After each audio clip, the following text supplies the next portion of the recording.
Hello, আসসালামু আলাইকুম। Welcome to engineers. আজকের লেসনটা আমি স্টুডেন্টকে বলবো, এই ভিডিও লেসনটা একবার না 3বার দেখা উচিত এবং খুব মনোযোগ সহকারে।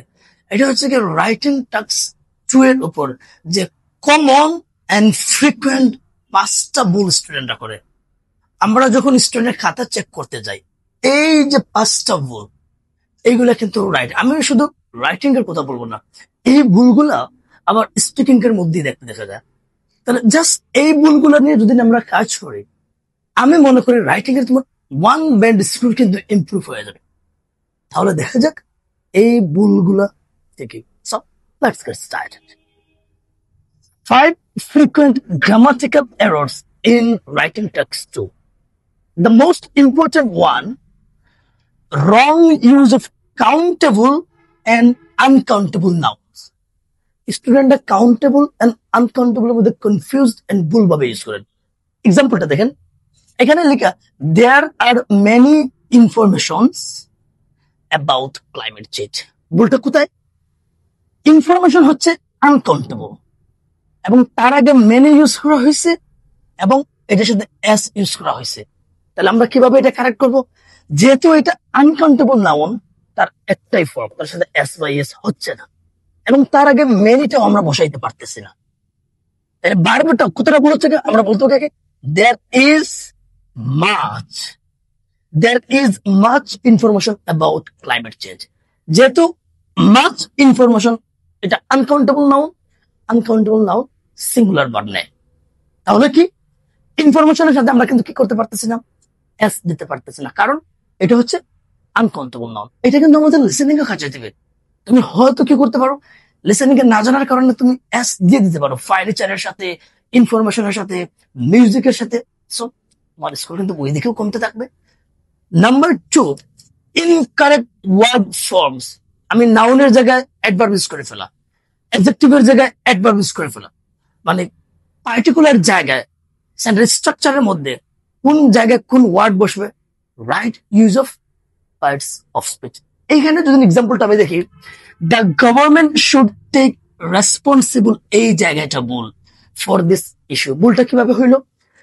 টেক হচ্ছে আমাদের কি ফাইনাইট ভার্ব, তো ভার্বের অবজেক্ট হিসেবে অ্যাডজেক্টিভ ইউজ করা হয়ে গেছে। এখানে হবে কি responsibility,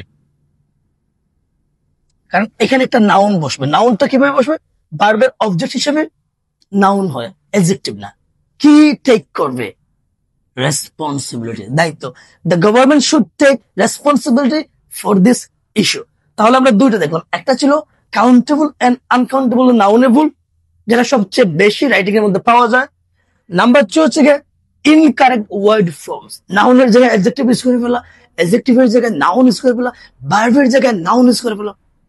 number 3, wrong uses of tenses. বিশেষ করে যারা একটু দুর্বল স্টুডেন্টস বা বিগিনিং এই ভুলটা বেশি করতে দেখা যায়, রং ইউজেস অফ টেন্স। দেখেন এখানে লিখে আছে নাওএডেজ, কিন্তু স্টুডেন্ট দেখা যায় নাওএডেজ ইউজ করে এখানে আবার পাস্ট টেন্স ইউজ করছে।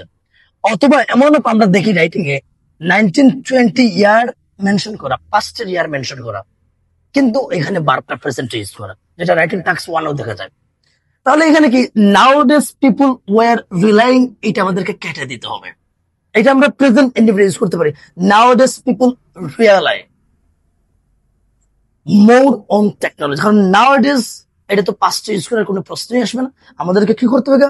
রাইট টেন্স ইউজ করতে হবে। আর রাইটিং টাস্ক 2 এর ল্যাঙ্গুয়েজটা present simple tense, I mean present indefinite, এটা খুব ইম্পর্টেন্ট। নাম্বার 4, যদি এটা আমি 4 নম্বরে লিখছি, আসলে এটা কিন্তু 1 নম্বরে আসা খুব, সাবজেক্ট ভার্ব এগ্রিমেন্ট। স্পিকিং কি এত বেশি ভুল হচ্ছে, এটার কারণে কিন্তু আমাদের গ্রামারের ব্যান্ড স্কোর কমতে থাকে। এরপরে তো রাইটিং কে ভুল হতেই থাকে। সাবজেক্ট ভার্ব এগ্রিমেন্ট কি বোঝায়? সাবজেক্ট অনুযায়ী আপনার ভার্ব, খুব সহজ। সাবজেক্ট যদি সিঙ্গুলার হয়, আমার ভার্বটা কি হবে? Singular verb.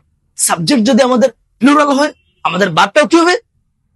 Plural verb. এটাই হচ্ছে আমাদের কি সাবজেক্ট ভার্ব এগ্রিমেন্ট। সাবজেক্ট আর ভার্ব এগ্রি করতে হবে। এখানে দেখেন আমাদের সাবজেক্ট পিপল, এটা কিন্তু প্লুরাল, কিন্তু ভার্বের সাথে কিন্তু এস দেওয়া, এটা বলছিল না? কারণ ভার্বের সাথে এস থাকা মানে এটা হচ্ছে গিয়া সিঙ্গুলার ভার্ব, কিন্তু আমাদের সাবজেক্ট তো কি প্লুরাল। সাবজেক্ট যেহেতু প্লুরাল, ভার্বটা হবে কি প্লুরাল। আর প্লুরাল ভার্ব মানে হচ্ছে ভার্বের সাথে এস বা এস থাকবে না। সহজে এইভাবে আমরা মনে রাখতে পারি।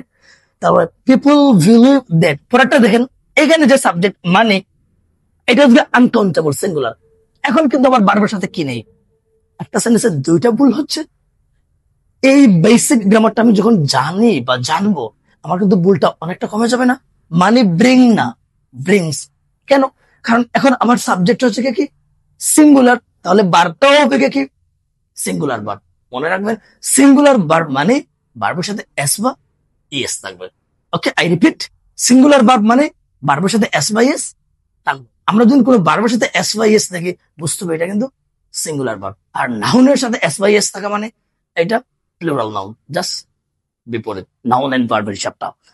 And the last one, missing punctuation. আমরা অনেকে পাংচুয়েশনকে গুরুত্ব দেই না, কমা এর ব্যবহার আমরা শিখি না, ফুল স্টপ বা কমাতেই আমাদের যত ঝামেলা।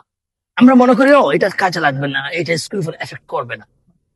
আর তো গ্রামারের 25%, সব পাংচুয়েশন যদি আপনি ঠিকঠাক মতো ইউজ না করেন, তাহলে অবশ্যই আপনার স্কুলে এফেক্ট আসবে। এখানে কি হচ্ছে, এই যে ইফ দিয়ে একটা ক্লোজ বানান, আমরা জানি সাবঅর্ডিনেট ক্লোজ কমপ্লেক্স সেন্টেন্সে, if will destroy trees the temperature will rise significantly. কোনো এখানে কমা ইউজ করা হয় নাই, অথচ সাবঅর্ডিনেট ক্লোজের পরে আমাদের অবশ্যই কমা ইউজ করতে হবে। আমি স্টুডেন্টকে এইভাবে মনে রাখতে বলবো, আমরা যেগুলো কনজাংশন, ইফ, দো, although, when, since, as, because, এইগুলো যখন প্রথমে আমরা ইউজ করি মানে সেন্টেন্সের শুরুতে, তখন আপনি ক্লোজের পরে কমা দিবেন। আই মিন সেকেন্ড ক্লোজের সাবজেক্টের আগে, মাস্ট। এটা ম্যান্ডেটরি, সহজে এইভাবে মনে রাখা যায়। এরপরে দেখা যায় রাইটিং টাস্ক মানে লিঙ্কিং ওয়ার্ডস অনেকে ইউজ করেন, however, by contrast, in contrast, on the other hand. এগুলোর পরে কিন্তু কমা নাই, এগুলোর পরে কিন্তু কমা আসবে। তাহলে আমরা যখন এই জিনিসগুলো নিজে নিজে কি করবো, অবজার্ভ করবো, লেখার পরে অ্যানালিসিস করবো, আমি আমাদের নিজস্ব ভুলগুলো আইডেন্টিফাই করবো, আস্তে আস্তে আমার স্কোরটা কি হবে গিয়া বাড়বে, মানে বুস্ট হবে। এই ছিল আমাদের common writing task two a grammar mistake, যেগুলো স্টুডেন্টস প্রতিনিয়ত করতেছে। তাহলে কি করতে হবে, আমাদের লিখতে হবে, লেখার পরে এক্সপার্ট কাউকে দিয়ে আমাদের রাইটিংটা চেক করে নিতে হবে, আমি কোথায় ভুল করতেছি figure out and sort out করতে হবে। নেক্সট ভিডিওটা হচ্ছে আমাদের রাইটিং টাস্ক 1 এর কমন মিস্টেক নিয়ে। আমি আবার রিকোয়েস্ট করবো, এই স্টুডেন্ট এই 4-5টা জায়গায় যদি আমরা কাজ করতে পারি, আমাদের গ্রামারের 25% বা বেসিক যে ভুলগুলো অনেক কিন্তু কমে আসবে। Bye for now.